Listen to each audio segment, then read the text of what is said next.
Record দিয়ে দিয়েছি আপনাদের পরবর্তীতে প্রয়োজন হতে পারে। তো আমাদের স্টুডিও ওয়ানটা আমি একেবারে শুরু থেকে ওপেন করি যেন আপনারা বুঝতে পারেন। ডাবল ক্লিক করে ওপেন করলাম। আপনাদের ইনস্টলেশনে যাদের সমস্যা আছে, দু একদিন পরে আমি সেটা একটা ক্লাস দিব। আপনারা সবাই ইনস্টল করতে পারবেন।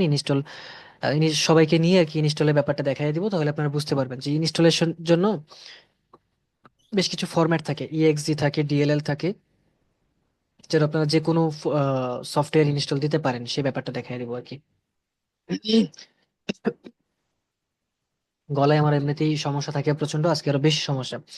ওকে, তো স্টুডিওটা ওপেন করার পর আপনার এখানে লেখা থাকবে হলো নেম। এখানে নর্মালি নেম থাকে, এখানে লেখা থাকে জেনারেল,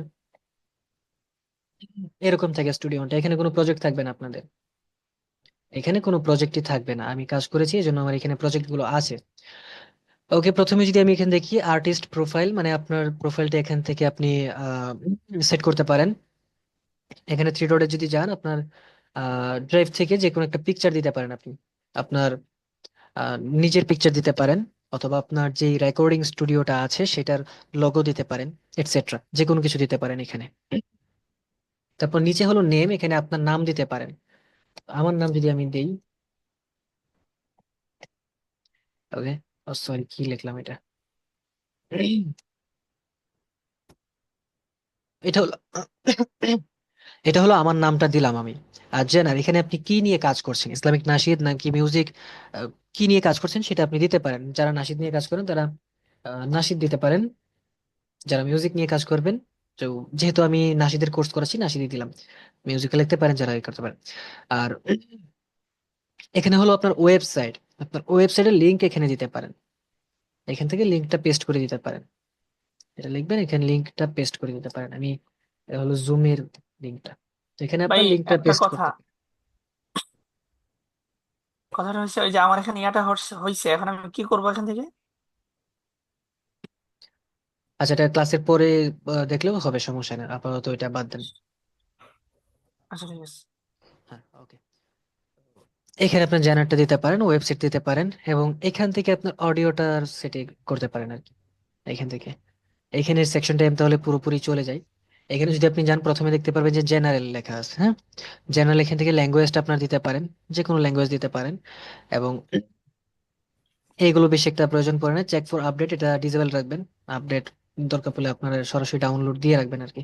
আপডেট এটা ডিসেবল রাখলেই ভালো আর কি। তারপর অ্যাপিয়ারেন্স, এখানে যে আপনার স্টুডিও ওয়ানটা এক একজনের মাইন্ড কিন্তু এক এক রকম। মনে করেন যে আমি কালার পছন্দ করি একরকম, আপনি আরেক রকম কালার পছন্দ করতে পারেন। এক একজনের এক এক রকমের কালার পছন্দ হয়। তো আমরা যেহেতু এই ডিএডব্লিউ তে দিনের পর দিন বা রাতের পর রাত কাজ করব, অনেক সময় ধরে কাজ করব বড় প্রজেক্টের, তো সেক্ষেত্রে একটাই থিম দেখতে দেখতে আমাদের চোখ যেন বিরক্ত না হয়, আমাদের মস্তিষ্ক যেন বিগড়ে না যায়, সেটার জন্য এখান থেকে এক এক সময় এক এক রকমের কালার আপনি দিতে পারেন। তো ডিফল্ট অবস্থা এরকমই থাকে, আপনি এখান থেকে কালারটা চেঞ্জ করতে পারেন। এখান থেকে আপনার হিউজ শিফট এটা আপনি চেঞ্জ করতে পারেন। এবং এখানে দেখতে পাচ্ছেন স্যাচুরেশন, স্যাচুরেশন বাড়াতে পারেন, কমাতে পারেন, যেভাবে আপনার পছন্দ সেটা নিতে পারেন। তারপর হলো লিউমিনেন্স। লিউমেন্স, তো লিউমিনেন্স, সো এখান থেকে আপনি যে এইভাবে দিলে সাদা হয়ে যাবে, এইভাবে দিলে একেবারে কালো হয়ে যাবে, আপনি দিতে পারেন। তারপর কন্ট্রাস্ট, তো এইখান থেকে আপনি বেশি বাড়ায় দিলে একেবারে বেশি সবকিছু লেখা, সবকিছু স্পষ্ট হয়ে যায় আর কি। কিছু কিছু বিষয় একেবারে বেশি ডার্ক হয়ে বাকিগুলো একেবারে বেশি স্পষ্ট করে ফেলে কন্ট্রাস্টটা। তো এটা নর্মালি এতটুকু রাখাই ভালো। আপনার এক একজনের, ওই যে বললাম, মস্তিষ্ক এক এক রকম জিনিস পছন্দ করে, তা আপনার মন মতো রাখতে পারেন আপনি। এটা হলো আপনার স্টুডিও ওয়ানটাকে সাজানোর জন্য যেইভাবে আপনি চাচ্ছেন। তারপর এখান থেকে আবার আপনি এটাকে লিউমিনেন্সটাকে আবার একটু কমাতে বাড়াতে পারেন, কন্ট্রাস্টটা আছে।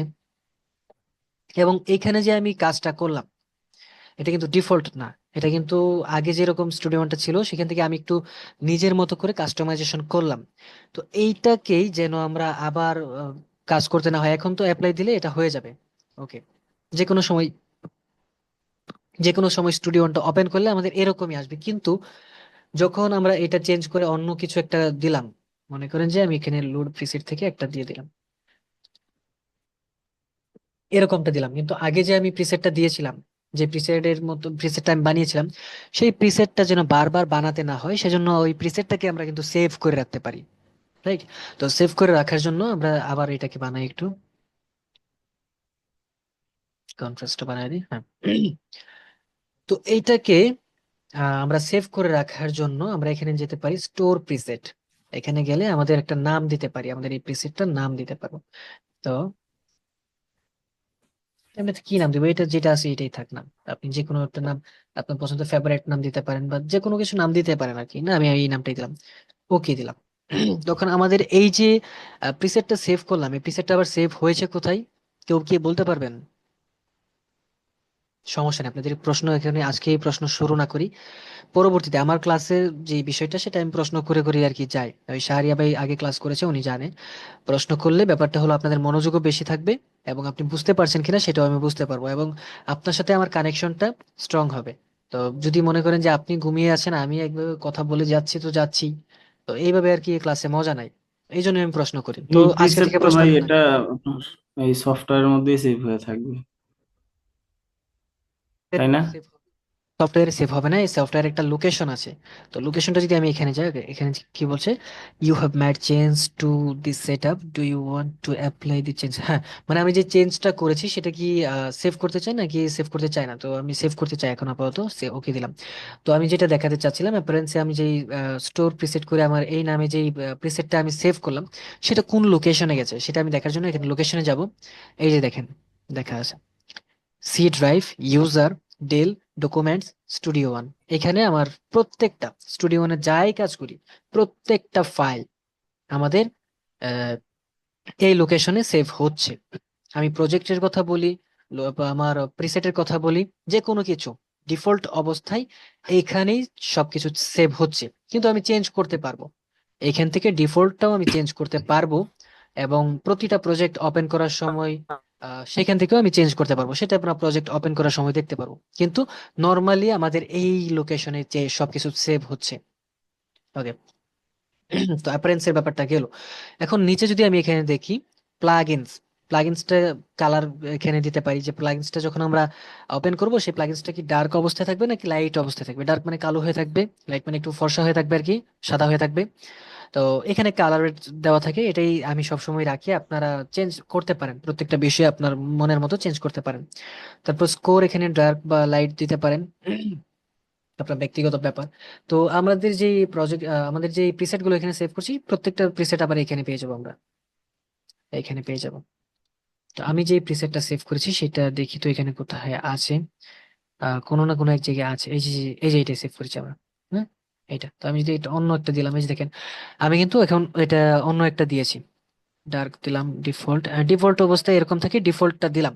কিন্তু আমি যে একটু আগে যেই প্রিসেটটা সেভ করেছি সেটা যদি আমি আবার নিতে চাই, তাহলে লোড প্রিসেটে যাব, ক্রিয়েটিভিতে গেছিলাম মনে হয়, হ্যাঁ ক্রিয়েটিভি, তারপর এই যে মাইন্ড ওয়ান, এটা দিয়ে দিলাম, বাস হয়ে গেল। ওকে। তারপর এখানে দেখতে পাচ্ছি কিবোর্ড শর্টকাট। এখানে যদি আমি যাই, তাহলে আমাদের এখানে প্রত্যেকটা আমাদের স্টুডিও ওয়ানের যতগুলো কিবোর্ড শর্টকাট ব্যবহৃত হয়, প্রত্যেকটা কিবোর্ড শর্টকাট এখানে আমরা দেখতে পারবো, প্রত্যেকটাই। এখানে প্রত্যেকটা কিবোর্ড শর্টকাট দেখতে পারবো। তারপরে মনে করেন যে আমার এখন প্রয়োজন পড়ছে রেকর্ড যে করবো, আমরা রেকর্ডের কিবোর্ড শর্টকাটটা কি সেটা এখন এইভাবে আমি খুঁজবো নাকি, এতক্ষণ খোঁজার সময় আছে? তো সময় নাই। তো এটাকে আমরা একেবারে সার্চ করেও বের করতে পারি, এখানে সার্চ গেলাম, আমি খুঁজতে চাচ্ছি রেকর্ডের কিবোর্ড শর্টকাটটা, তো আমি লিখলাম রেকর্ড, রেকর্ড। ওকে। তো রেকর্ডের এখানে বেশ কিছু চলে আসছে, আমাদের শুধুমাত্র রেকর্ড যে করব সেইটার কিবোর্ড শর্টকাটটা প্রয়োজন। যদি আমি এখানে দেই আন্ডারওয়াল, এটা তো না, এই যে যে রেকর্ডটা এখানে চলে আসছে। তো এই যে আমি রেকর্ডে প্রেস করলাম, এটা কিন্তু দেখেন একটু হাইলাইট হয়ে গেছে। তো হাইলাইট হওয়ার পর আমি এইখানে দেখতে পাচ্ছি ট্রান্সপোর্ট রেকর্ড, এখানে আমি দেখতে পাচ্ছি নাম্বার প্যাড, নাম্বার প্যাডের উপরে যে স্টার বাটন একটা দেখতে পাচ্ছি, হ্যাঁ, এই যে দেখেন স্টার দেওয়া আছে, দেখতে পাচ্ছেন তো মনে হয় আপনারা। জি ভাই, দেখা যাচ্ছে। আমাদের কিবোর্ড শর্টকাটটা হলো, রেকর্ডের কিবোর্ড শর্টকাটটা হলো নাম্বার প্যাডের উপরে যে স্টার বাটনটা থাকে সেটা, সেটাতে যদি আমরা প্রেস করি তাহলে আমাদের রেকর্ড বাটনটা এনেবল হয়ে যাবে। অবশ্যই আমাদের ট্র্যাকে তো রেকর্ডের যে মনিটরটা আছে, মনিটরের সাথে যে রেকর্ড বাটন, রেকর্ডের অপশনটা আছে, সেটা তো এনেবল রাখতেই হবে। তো সেটাতে আমরা রেকর্ডের সময় প্র্যাকটিক্যালি দেখবো, কিন্তু দেখালাম যে কোনো কিবোর্ড শর্টকাট খুঁজে খুঁজে বের করতে হলে আপনাকে কি করতে হবে। তো সেটাই এভাবে আমরা সার্চ করতে পারি। এখন আরেকটা বিষয় এখানে আছে, সেটা হলো আমাদের রেকর্ডের যেই কিবোর্ড শর্টকাটটা, সেটা হলো স্টার বাটন। তো আমি যদি চাই যে আমি স্টার দিয়ে রেকর্ড করব না, আর দিয়ে রেকর্ড করব, বা অন্য যে কোনো কি দিয়ে আমরা রেকর্ডটা করব, সেক্ষেত্রে আমাদের এটাকে ডিলিট করে আমরা আমাদের নিজেদের মন মতো কিবোর্ড শর্টকাটও বসাতে পারি। সেটা কিভাবে করব? আমি রেকর্ডটা দিয়ে দেখাচ্ছি। রেকর্ডে এখানে দেওয়া আছে, নাম্বার প্যাড সিলেক্ট আছে, এখান থেকে রিমুভ দিয়ে দিলাম। এখন আমাদের রেকর্ডের কোনো কিবোর্ড শর্টকাট নাই। তো এখন কিবোর্ড শর্টকাটটা দেওয়ার জন্য, সরি গলায় সমস্যা হতে পারে, তো এন্টার কি এখানে যদি আমি দেই, এখানে একটা প্রেস করলাম, এখন আমি যেই কিটা প্রেস করব সেটাই আমাদের রেকর্ডের কিবোর্ড শর্টকাট হিসেবে গণ্য হবে। তো আমি স্টার দিচ্ছি, আবার স্টারই দিলাম, নাম্বার প্যাডের উপরে স্টার দিলাম। তো এখন যদি আমি অ্যাসাইন দিয়ে দিই, তাহলে হয়ে গেল, আমাদের কিবোর্ড শর্টকাটটা এটা হয়ে গেল। এখন আপনি রিমুভ করে আপনার নিজের মতো করে যে কোনো কিছু দিতে পারবেন, সেটা আপনার ব্যক্তিগত ব্যাপার। তো এই হলো বিষয়টা। আমরা কোনো কিছু এখান থেকে সার্চ করে আমাদের কিবোর্ড শর্টকাটটা বের করতে পারি, এবং সেই কিবোর্ড শর্টকাটটাকে আমাদের নিজেদের মন মতো করে আবার চেঞ্জও করতে পারি এখান থেকে। ওকে, তারপরে এখানে স্টুডিও ওয়ানের তো আমি কোর্স করাচ্ছি। তো যারা আছেন তারা অন্য কোনো ডিএডব্লিউ থেকে কি শিফট করেছেন স্টুডিও এমন কেউ আছেন কিনা? For example Cubase, FL Studio, Logic Pro, etcetera. না ভাই, এমন শেখা হয়নি আগে। যাই হোক, এমন অনেকেই থাকতে পারে যিনি কিউবেস থেকে এসেছে, অথবা অ্যাফলি স্টুডিও থেকে এসেছে, অথবা লজিক প্রো, অ্যাবেলটন, এটসেট্রা, যে কোনো কিছু থেকে আসতে পারে। তো তিনি যেই কিবোর্ড শর্টকাটটা ডিফল্ট ভাবে ওনার ডিএডব্লিউ তে ব্যবহার ব্যবহার করতেন, স্টুডিও আসার পর প্রথম অবস্থায় তার একটু গোলমাল লাগতেই পারে। মনে করেন যে আমি হ্যাঁ, এক এক কিউবেসে একটা, সফটওয়্যার তো এক এক রকম শর্টকাট থাকবে, এটাই স্বাভাবিক। হ্যাঁ এটাই স্বাভাবিক। তো মনে করেন যে কিউবেস থেকে যিনি এসেছেন, ওনার কিবোর্ড শর্টকাটটা একরকম ছিল, স্টুডিও ওনে সেটা কাজ করছে না, ওনার প্রথম কয়েকদিন কাজ করতে বিরক্ত লাগতে পারে। তো এই বিরক্তটা যেন না লাগে, সেজন্য ওই কিউবেস বা লজিক প্রো যে কোনো ডিএডব্লিউ এর কিবোর্ড শর্টকাটটা যেন স্টুডিও ওয়ানে কাজ করে, সেটার জন্য স্টুডিও ওয়ান একটা ট্যাব এখানে দিয়ে রাখছে, কিবোর্ড ম্যাপিং স্কিম, এটা দিয়ে রাখছি। তো এটা খুবই একটা পাওয়ারফুল আপডেট তাদের, আমি মনে করি এটা আগে থেকেও ছিল, স্টুডিও 6-এ, 5-এও ছিল সম্ভবত। তো আগে থেকেই ছিল, যা অন্য কোনো ডিএডব্লিউ তে নর্মালি আমি দেখি না, অন্য কোনো ডিএডব্লিউ বেশি একটা ইউজও করি না, মাঝে মধ্যে যাই, কিন্তু নর্মালি দেখা যায় না যে অন্যান্য ডিএডব্লিউ তে এই অপশনটা আছে। আমি অ্যাফেল স্টুডিও ইউজ করি, কিউবেস ইউজ করেছি আগে, কিন্তু দেখি না এটা। তো স্টুডিও ওয়ানটা এটা দিয়ে রাখছে, প্রিসোনাস কোম্পানি স্টুডিও ওয়ানটা দিয়ে রাখছে। তো এখানে যদি আমি যাই, তাহলে দেখতে পারছি কিউভাস, লজিক, তারপর প্রো টুলস, তারপর হচ্ছে কেক ওয়ার্ক, অ্যাভেলটন লাইভ, অ্যাফলি স্টুডিও। তারপর ইম্পোর্ট করতে পারবেন আবার কোনো কিবোর্ড শর্টকাট যদি আপনি সেভ করে রাখেন, সেটা এখান থেকে ইম্পোর্টও করতে পারেন। তো সেটাও এখান থেকে করা যায়। তো এখানে যে কোনো কিছুর কিবোর্ড শর্টকাট, যে কোনো ডিএডব্লিউ এর কিবোর্ড শর্টকাট আপনি আপনার স্টুডিও ওয়ানে কাজ করাতে পারবেন। এখানে কিবোর্ড শর্টকাটের ব্যাপারটা বুঝতে পেরেছেন আশা করি। হ্যাঁ ভাই। আমরা গেলাম জেনারেল অ্যাপারেন্স, কিবোর্ড শর্টকাট, নেটওয়ার্কের দরকার নেই। এটা এটা কেন দিয়েছে তারপর বলে রাখি আমি। Allow remote control app to discover this DAW, আপনি অন্য কোনো ডিভাইস দিয়ে আপনার এই স্টুডিও ওয়ানটাকে কন্ট্রোল করতে পারেন, সেটার জন্য। কি হলো, রানিং আউট অফ টাইম, মানে টাইম কাউন্ট শুরু হয়ে গেছে মানে 10 মিনিট, হ্যাঁ। আচ্ছা, আমার জুমে সমস্যা হয়, এটা হলো ট্রায়াল ভার্সন সম্ভবত। তো এটাতে হলো 40 মিনিট পর পর 10 মিনিট আবার ব্রেক নিতে হয়। তো আমার টাইম কাউন্টটা শুরু হয়ে গেছে, 10 মিনিট পর আবার আর কি আহ প্রয়োজন পড়লে আবার ক্লাস করাবো, সমস্যা ভাই নেই, যদি গুগল আমার মিটে চলে আসেন। আমার আইডিয়া নেই, আপনি একটু মেসেঞ্জারে আমাকে আহ দিয়েন কোনো ভিডিও থাকলে সেটা আমি একটা। লিংক দিচ্ছি তাহলে আপনাকে। আচ্ছা, ক্লাসের পরে দিয়েন, সমস্যা নেই। ওকে। এটা তো মানে 10 মিনিট শেষ হলে আর কি। ঠিক আছে, আপনি তাহলে ক্লাসের পরে দিয়ে দিন, পরবর্তী ক্লাসে ইনশাল্লাহ ওইটাতেই যাব। কারণ 40 মিনিট পর পর একটা ধারাবাহিক ভাবে একটা কথা বলতে থাকলে, সেটার মাঝখানে যদি কোনো একটা হুম হুম। সমস্যা হয়ে যায়, সেক্ষেত্রে পরে আর ওই ধারাবাহিকতাটা ঠিক থাকে না। যাই হোক, আমাদের জেনারেল থেকে আমাদের যেই স্টেপ গুলো ছিল সবগুলো তো মনে হয় আপনাদের ক্লিয়ার। এখান থেকে জেনারেল হ্যাঁ অ্যাপারেন্স, হ্যাঁ। কিবোর্ড শর্টকাট, নেটওয়ার্ক, এটা ক্লিয়ার। তো তারপর যদি আমি লোকেশনে যাই, কাছে সেভ করে দিলাম, লোকেশনে যাই, এখান থেকে কিছু দেখতে পাচ্ছি ইউজার ডাটা। তো ইউজার ডাটাতে এখানে দেখতে পাচ্ছি আমাদের ডিফল্ট অবস্থায় যে কোনো কিছু আমরা স্টুডিও ওয়ানে যেটাই সেভ করি সেটা ডিফল্ট অবস্থায় কোন লোকেশনে সেভ হচ্ছে সেটা এখান থেকে দেখতে পাচ্ছি। C user Dell document studio one, আমরা এখানে প্রেস করে সেটা চেঞ্জ করে অন্য ড্রাইভে দিতে পারি। তো এটা কিন্তু সি ড্রাইভে আছে, তাই না? সি ড্রাইভে আছে আমাদের, সি সি ড্রাইভটা হলো লোকাল ডিস্ক। তো এটাতে আমাদের অ্যাপ্লিকেশন, সফটওয়্যার, প্লাগইনস সবকিছু থাকে। অনেক সময় লাইব্রেরিও অ্যাড করতে হয় সেখানে। যদিও লাইব্রেরিটা কিন্তু আমরা অন্য ড্রাইভেই রাখি, কারণ বড় বড় লাইব্রেরির ক্ষেত্রে সি ড্রাইভে এত জায়গা হয় না, তো অন্য জায়গাতে রাখি। কিন্তু নর্মালি কিছু কিছু ক্ষেত্রে আবার সি ড্রাইভে যায়। তো সি ড্রাইভটা খুবই ইম্পর্টেন্ট পার্টস অফ কম্পিউটার। আপনাদের এই কম্পিউটারের জন্য খুবই ইম্পর্টেন্ট একটা পার্টস সি ড্রাইভটা। সি ড্রাইভ যদি ফুল হয়ে যায় কাজ করতে আপনার সমস্যা হবে। তো আমরা এখান থেকে সি ড্রাইভটা চেঞ্জ করে অন্য একটা ড্রাইভে দিতে পারি, যেন স্টুডিও যে কোনো কিছু সেভ করলে আমাদের সেই লোকেশন অনুযায়ী হয়। সি ড্রাইভটা যেন ঝামেলা না হয়। আমার দেখেন এপিসিতে একটু সাইজ কম, এই জন্য আমার সবকিছু যে 150 জিবির মতো, মাত্র 5 জিবি খালি আছে আমার এই সি ড্রাইভে। কারণ অনেক কিছু ইনস্টল দেওয়া হয়েছে, আমার এফএল স্টুডিও আছে, তো এখানে মিউজিকের কাজের জন্য অনেক কিছু ইনস্টল দেওয়া হয়েছে। তারপরে সি ড্রাইভে তো সবকিছু, লাইব্রেরি তো আর ইনস্টল দিই নাই, লাইব্রেরি তো অন্য ড্রাইভে আছে, কিন্তু সি ড্রাইভটা ফুল হয়ে গেছে। তো সি ড্রাইভটা যেন আপনাদের ফুল না হয় সেক্ষেত্রে অন্য ড্রাইভটা এখান থেকে সিলেক্ট করে দিতে পারেন, অথবা আপনি একটা ফোল্ডার বানিয়ে নিতে পারেন যে স্টুডিও ওয়ান, এভাবে রাইট ক্লিক করে ফোল্ডার বানিয়ে স্টুডিও ওয়ান, এই জায়গাতে আমার স্টুডিও ওয়ানের সবকিছু থাকবে, সেটা প্রজেক্ট ফাইল হোক, প্রিসেট হোক, যে কোনো কিছু হোক, আমার সেই ফোল্ডারে থাকবে। সেটা আপনারা করতে পারেন, কিন্তু আমার সি ড্রাইভে আছে, থাক, সমস্যা নেই। ওকে। আচ্ছা, নিচে দেখতে পাচ্ছি এনেবল অটো সেভ, মানে যাদের কম্পিউটার আছে, যাদের কম্পিউটার ইউজ করেন, মনে করেন যে কারেন্ট যাওয়ার সমস্যা থাকতে পারে, যাদের ইউপিএস নেই, ইউপিএস বা আইপিএস যাদের নেই, কারেন্ট চলে গেলে সাথে সাথে কিন্তু লাইনটা অফ হয়ে যাচ্ছে। ধরে নেন আপনি একটা প্রজেক্টের কাজ করছেন, খুব বড় একটা প্রজেক্টের কাজ করছেন, অনেকক্ষণ কাজ করলেন, প্রায় 1 থেকে 1.5 ঘন্টা কাজ করলেন, হঠাৎ করে কারেন্টটা চলে গেল, 1-1.5 ঘন্টার কাজটা পুরোটা কি ফাউ গেল কিনা?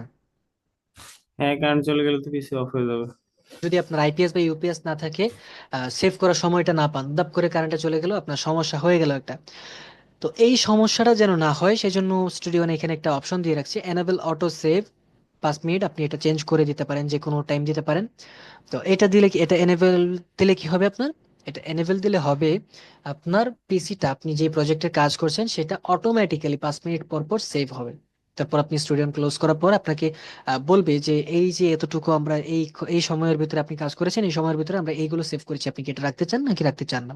সেক্ষেত্রে আপনি সেটা আপনার মন মতো আপনি সেই ডিসিশনটা নিতে পারবেন। তো এই জন্য এটা এনেবল রাখতে পারেন। আর যাদের কন্ট্রোল এস দিয়ে বারবার সেভ দেওয়ার অভ্যাস আছে তাদের দরকার নাই এটা।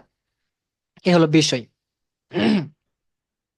আর নিচে এটা খুব বেশি একটা ইম্পর্টেন্ট না, কিন্তু এই যে এটা একটু আগে যেটা দেখালাম ইকবাল ভাইকে, আপনারা আশা করি বুঝেছেন যে বাহির থেকে কোনো অডিও আনলে, অডিও শুধুমাত্র অডিও কেন, যে কোনো কিছু আনলে সেটা যেন মিসিং না দেখায়, অন্য আরেকজনের পিসিতে প্রজেক্টটা নেওয়ার পর যেন মিসিং না দেখায়। সেজন্য আমরা এটাকে এনেবল রাখবো, যেন কন্ট্রোল এস দিয়ে সেভ করার পর আমাদের প্রতিটা ফাইল আমাদের এই এই লোকেশনে, এই লোকেশন অনুযায়ী, যেই লোকেশন আমরা প্রজেক্টটা সেভ করবো সেই লোকেশনে, মিডিয়াতে অথবা কেসে, যেন আমাদের ফাইলগুলো চলে যায়। এটার জন্য আমরা এটাকে এনেবল রাখবো। ওকে। তারপর এখানে অনেক কিছু আছে, এখানে সবকিছু প্রয়োজন নেই, এখানে দুইটা ট্যাব প্রয়োজন আছে। তো এখান থেকে দেখতে পারেন এখানে আপনার ফরম্যাট গুলো আছে, কি কি সাপোর্ট করে স্টুডিও, এখান থেকে আপনি দেখতে পারেন ফাইল টাইপ এএসি। এটা সম্ভবত আপনারা জানেন যে অডিওর একটা ফরম্যাট, এটা জানেন সম্ভবত। হ্যাঁ, হ্যাঁ। ওয়েব এমপি3, এএসি, এগুলো কিন্তু অডিওর একটা ফরম্যাট। তো এআইএফ এটা অনেকেই জানবেন না, এটাও একটা অডিওর ফরম্যাট। এবং এআইএফসি এটাও একটা অডিও ফরম্যাট, এখানে প্রত্যেকটা বিষয় লেখা আছে। আর এগুলো এগুলো হলো ডকুমেন্ট ফরম্যাট, ডকুমেন্টের ফরম্যাট এইগুলো। তো এগুলো প্রয়োজন নাই বেশি একটা, এগুলোর বেশি একটা প্রয়োজন নাই। সাউন্ড সেট, এখান থেকে আপনার সাউন্ড গুলো সেট করতে পারেন, এখান থেকে অ্যাডও করা যায়, এখান থেকে অ্যাডও করা যায়। তো এইগুলো বেশি একটা প্রয়োজন নাই, যেগুলো প্রয়োজন আছে আমি সেগুলো দেখাচ্ছি। তো ইনস্ট্রুমেন্ট লাইব্রেরি এখানে গিয়ে, সরি ইনস্ট্রুমেন্ট ভিএসটি, এখানে গিয়ে আপনি আর কি আপনার ইনস্ট্রুমেন্ট হোক বা এফএক্স প্লাগইনস হোক, প্রত্যেকটা বিষয় এখান থেকে অ্যাড করতে পারেন। এই যে এগুলো আমি অ্যাড করেছি।